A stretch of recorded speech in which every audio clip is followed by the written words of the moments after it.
guys. Today my topic is how to speak in English fluently and confidently.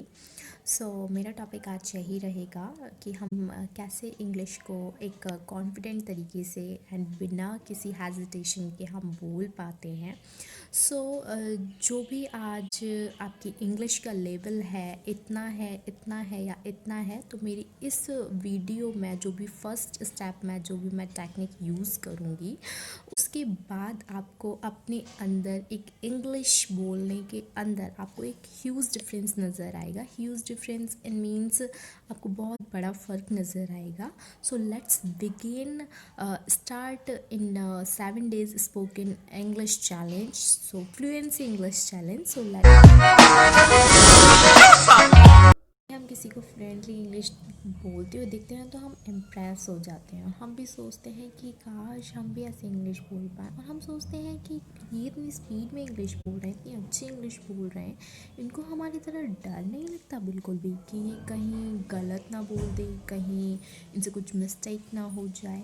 तो ये सब हम अपने माइंड में लेकर आते हैं, और कुछ हमें हेजिटेशन होती है कि अगर हम गलत बोल देंगे तो सामने वाला हमारे लिए क्या सोचेगा. तो इस वजह से हम अपनी इंग्लिश को कंटिन्यू बोलना नहीं कर पाते हैं.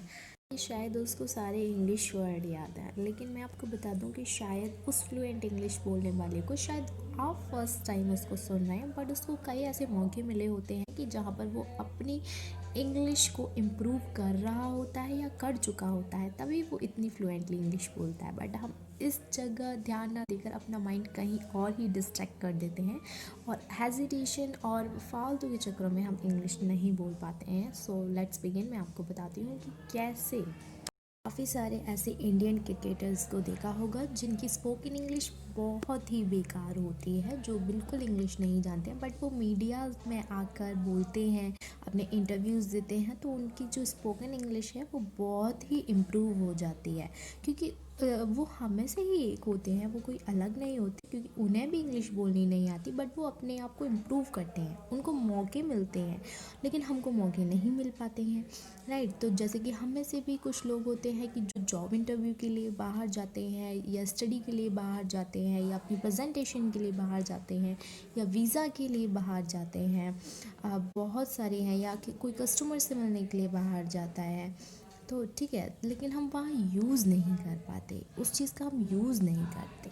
गिने चुने मौके मिलते हैं, आप उनको प्रैक्टिस के लिए तो नहीं रख सकते कि आप 2-3 बार में जो भी प्रैक्टिस करने जाएंगे जॉब इंटरव्यू के लिए, स्टडी इंटरव्यू के लिए, या आइल्स टेस्ट के लिए, तो ऐसा तो नहीं होगा कि आप इन इंटरव्यूज़ के लिए जाएं और आप में उसकी प्रैक्टिस हो जाए. तो उसके लिए आप इस चीज़ को नहीं रख पाएंगे, है ना.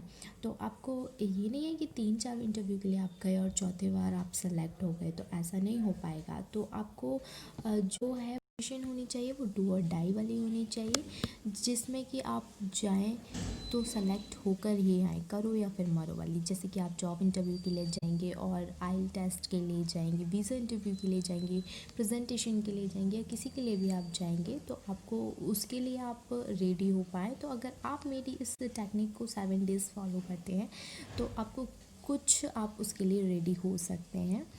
वीडियो में मैं आपको रियल सिचुएशन फेस करने से पहले कुछ मॉक सिचुएशंस फेस कराऊंगी, जिसमें कि बनावटी सिचुएशंस को फेस कराऊंगी, जिसमें कि आप कभी भी अपने जॉब इंटरव्यू के लिए जाएं, या स्टडी इंटरव्यू के लिए जाएं, या किसी भी इंटरव्यू के लिए जाएं, तो उसमें आपके जो सक्सेस होने का चांसेस हैं वो अप टू 5% बढ़ सके, जिसमें कि आपकी स्पोकन इंग्लिश, फ्लुएंसी इंग्लिश आप अच्छे से स्पोक कर सकें, बोल सकें, और कॉन्फिडेंटली बोल सकें, जिसमें कि आपको 5% अपने अंदर इम्प्रूवमेंट नज़र आएगा. इसलिए हमें एक डायरी चाहिए होगी और एक पेन चाहिए होगी. जो फर्स्ट स्टेप है वो 4th स्टेप में से फर्स्ट स्टेप हमारा ये है कि अगर आपका अपनी लाइफ में कोई गोल है, अगर आप जॉब इंटरव्यू के लिए जा रहे हैं, या स्टडी इंटरव्यू के लिए जा रहे हैं, या प्रेजेंटेशन या वीज़ा इंटरव्यू के लिए जा रहे हैं, तो आप अपनी जॉब, अपनी इंटरव्यू के अकॉर्डिंग आप अपनी लिस्ट तैयार कर सकते हैं, जिसमें कि कुछ 14 कन्वर्सेशन अपने इंटरव्यू टॉपिक होने चाहिए, जिसमें आपके इंटरव्यू से रिलेटेड क्वेश्चंस होने चाहिए, टॉपिक्स होने चाहिए। अगर आपका कोई गोल नहीं है और अगर तो फिर भी मैं आपको एक 14 टॉपिक की, एक जनरल टॉपिक की आपको एक लिस्ट देती हूँ। Tell आप about yourself, उसे tell रेडी about कर your सकते family, describe your job. अगर आप एक स्टूडेंट या हाउसवाइफ हैं तो describe your daily routine. What is your aim in life? Which is the most memorable moment of your life? If you are to start a business, what would that be? Are reality shows on TV real or fake?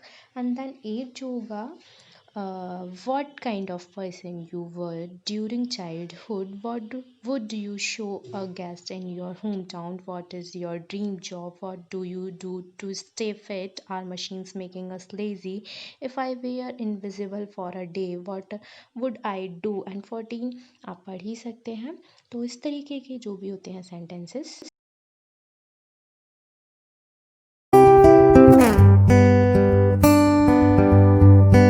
Step होगा वो होगा आपको daily के 2 topic ऐसे लेने हैं, 2 questions आपको ऐसे लेने हैं जिसको आपको खुद ही आंसर देना होगा, जिसका आपको खुद ही आंसर देना है। आपको ऐसा लगना चाहिए कि किसी सामने वाले ने आपसे क्वेश्चन पूछा है और उसका आपको आंसर देना है। तो जैसे कि what is your dream job, किसी ने आपसे क्वेश्चन पूछा what is your dream job, तो आपको उसका डिटेल में आंसर देना है, शॉर्टली आंसर नहीं देना है। यस और नो में आपका आंसर नहीं होना चाहिए, डिटेल में होना चाहिए कि आपकी ड्रीम जॉब है वो क्यों है, किस लिए है और किस वजह से है। आपको डिटेल में उसका आंसर देना होगा। हमारा स्टेप थर्ड होगा, वो स्टेप थर्ड ये है कि जो आपने क्वेश्चन का आंसर लिखा है उसको आप 2 बार पढ़ो और उसे लाउडली पढ़ो और फिर थर्ड टाइम उसको बिना देखे लाउडली बोलो। और जो आप बिना देखे बोलेंगे तो उसमें जो आपका आंसर है वो अलग नहीं होना चाहिए, बिल्कुल डिफरेंट नहीं होना चाहिए। जो आपने लिखा है उससे मैच होना चाहिए, बिल्कुल भी मैच नहीं होना चाहिए, बट बिल्कुल अलग भी नहीं होना चाहिए। और अगर वो बिल्कुल अलग है तो आप उसे थर्ड टाइम फिर पढ़िए। स्टेप 4 हमारा ये होगा कि हमने जो क्वेश्चंस लिखे हैं उनके क्वेश्चंस के आंसर को हम याद करें और उसकी प्रैक्टिस करें। डेली बेसिस पे अगर हम प्रैक्टिस करेंगे और एक ऐसे पर्सन हम ढूंढें जिसे इंग्लिश आती है और वो हमारे क्वेश्चंस के आंसर को ही ना सुने, रादर कि हमारी मिस्टेक्स को भी पकड़े एंड हमें बताए कि हमारी मिस्टेक्स कहाँ कहाँ हैं। तो आप डेली बेसिस पे अगर यही कंटिन्यू फॉलो करते हैं तो बिल्कुल श्योर कि आप फ्लुएंसी इंग्लिश आप बोल पाएंगे।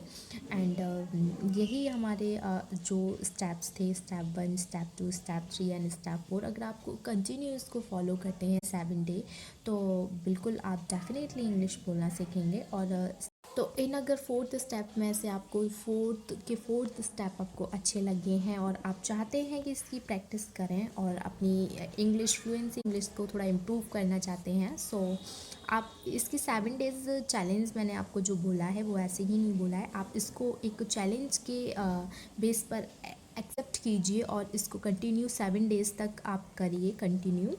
तो डेफिनेटली आप इंग्लिश बहुत ही अच्छी बोल पाएंगे और आप इम्प्रूव कर पाएंगे अपने अंदर। सो अगर आपको वीडियो अच्छी लगी हो तो प्लीज़ लाइक करिएगा और मेरे चैनल को सब्सक्राइब करिएगा। और अगर अच्छी लगी हो तो मुझे कमेंट सेक्शन में ज़रूर बताइएगा आपको कैसी लगी है। तो नेक्स्ट वीडियो फिर हम उसी टॉपिक के ऊपर लेके आते हैं। So thank you and Tata.